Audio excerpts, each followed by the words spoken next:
Love's a silly fucking language, and I just can't be bothered to share mine.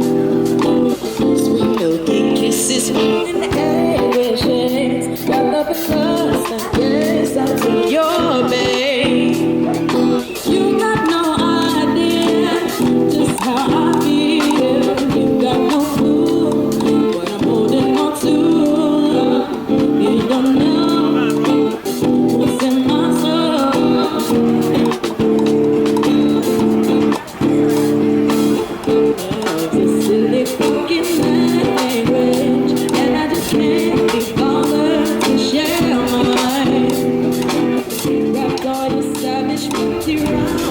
Hey, welcome back, viewers.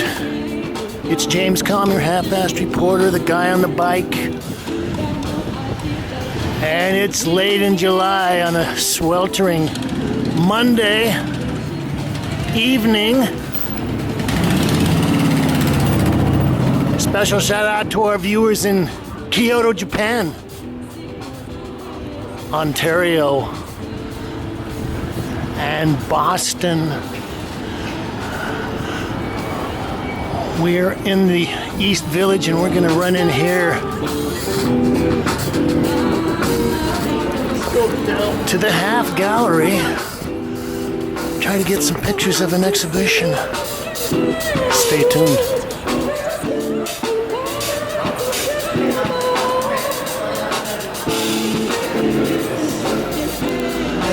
Well, we're going to be looking at an exhibition of works by Kevin Reinhardt, and a lot of this is dealing with James Joyce and James Joyce's daughter. I think her name was Lucia, something like that.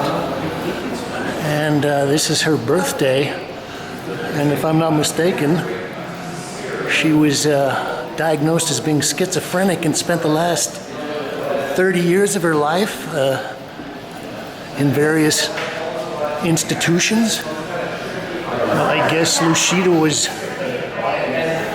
being treated by a couple of doctors, including Gustav Jung and some other people, and that these blinds are studies of the blinds from this one of the doctor's offices.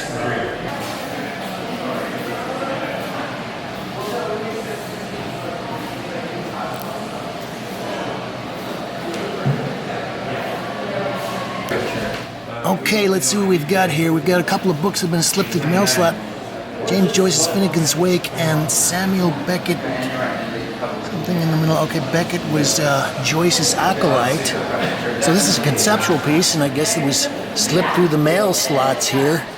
And these are supposed to stay here until the show is over, unless somebody takes them home to read them, which I doubt. So these blind paintings are based on the size of the window openings in Carl Jung's home office in Switzerland. Kevin Reinhardt came from an architectural background, so he went to architecture school before he decided to be a painter. So I think you see some of those architectural nods within the show. So for instance, the lines delineating some of the blinds are threads, which are almost like snap lines or construction lines when you want to like leave a little like line of chalk. And so this one has like a blue, purple. There's one around the corner that has more like a rainbow look to it. And then I'll show you a few of the things here. Thanks, Bill.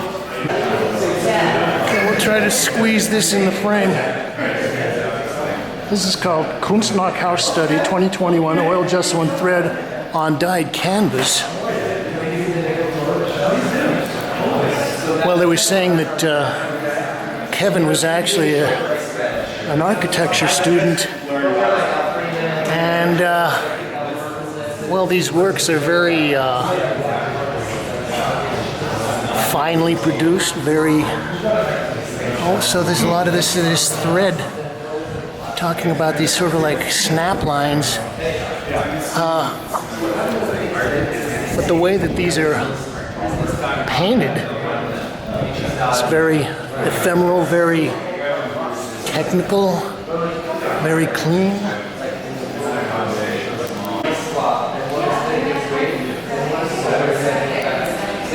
So this is titled Zurich, 1935, 2021. Gesso on carved wood with silver leaf. Well, I was dogging the neighborhood over the weekend,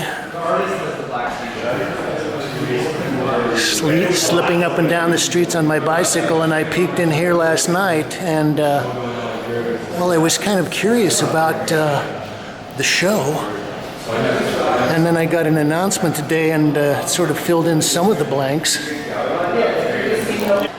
Gosh, Kevin is a very talented and proficient carver.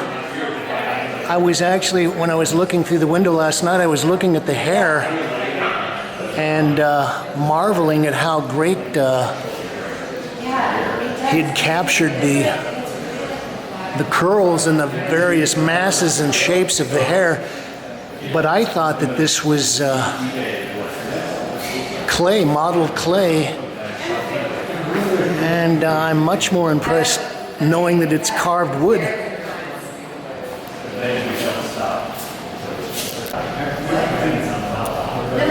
Okay, this is titled Kunstmarkhaus Library 2021, oil and gesso and thread on dyed canvas 63 by 97.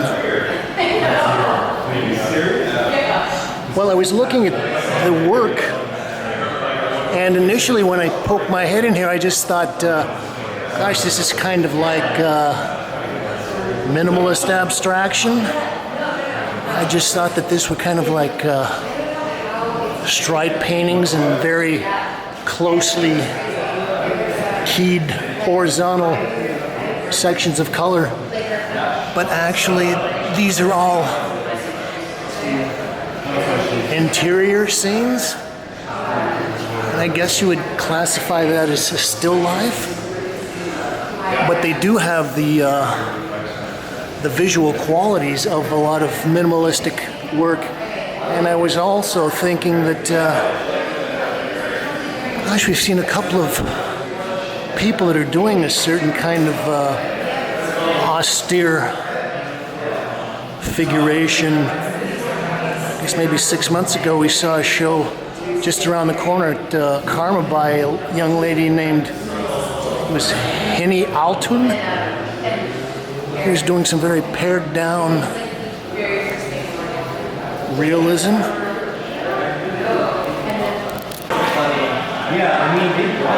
Visitors the Tower, Sandy Cove, 16th June, circa 1962, 2021. This is cut paper 20 by 25 inches. Okay. This is another one of these pieces where you have to get up close and pay attention to the way that it's fabricated before you can really appreciate Kevin's technical prowess. Okay, well, it's all basically black and white, but we got some very interesting subtle shades of gray in there. Some of this paper looks like it's a little cushy, almost like felt. A little narrative going on, looks like some people with the camera. It's titled Bollinger Tower Living Room. So this is a little more juicy color here. This is 59 by 93. And again, I like the kind of irregularities in the measurements of the slats. It was sweltering in New York today. I think it got up to about 95, and I had my blinds in my living room opened, and then we closed them, and yeah, so I always get a chance to see the irregular spaces in there. So, been mentioning the fact that a lot of people are paying attention to their supports, their canvases, and part of the, I guess, current aesthetic, along with the very clean, very precise, very architectural-like renderings, is the use of very nice linen, although he's not doing the hospital corners. And then I want to hang some, then I have like a big, that's simply like a blowing shower. This is titled Bollinger Tower,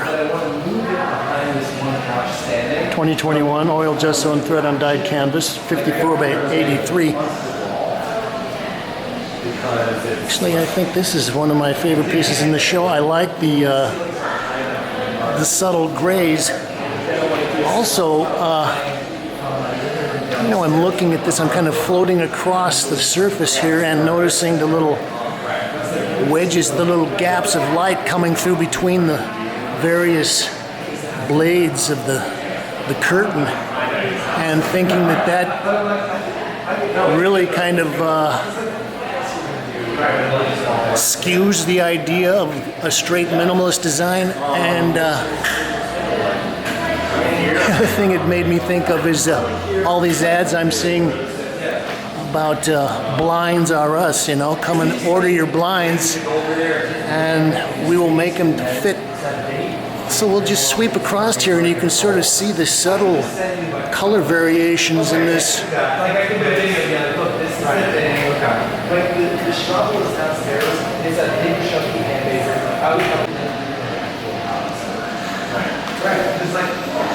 This is Forward Slant Rocking Chair, 84, 2021, redwood and steel. And I guess it actually rocks back and forth. I probably shouldn't have touched it. I think this is kind of an interesting allegorical piece, because I was talking about how I thought that a lot of this work, although it's figurative, it references a lot of minimalism. The stripe painters, people like Gene Davis. I was also thinking of Robert Moskowitz did an entire show of blinds back in the 60s, I believe, at Leo Castelli. And this piece recalls the Donald Judd chairs.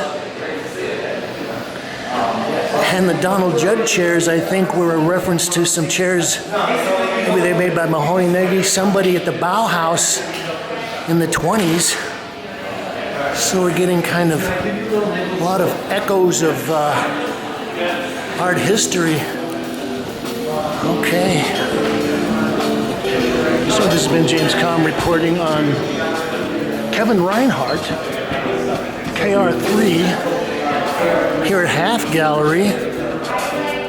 You can like this, share, post it at all your social media sites. You can subscribe, and we ask you to leave your thoughts, ideas, comments, criticisms, and reviews below. But most of all, I never ask you for money. I just ask you to say, thank you, Kate.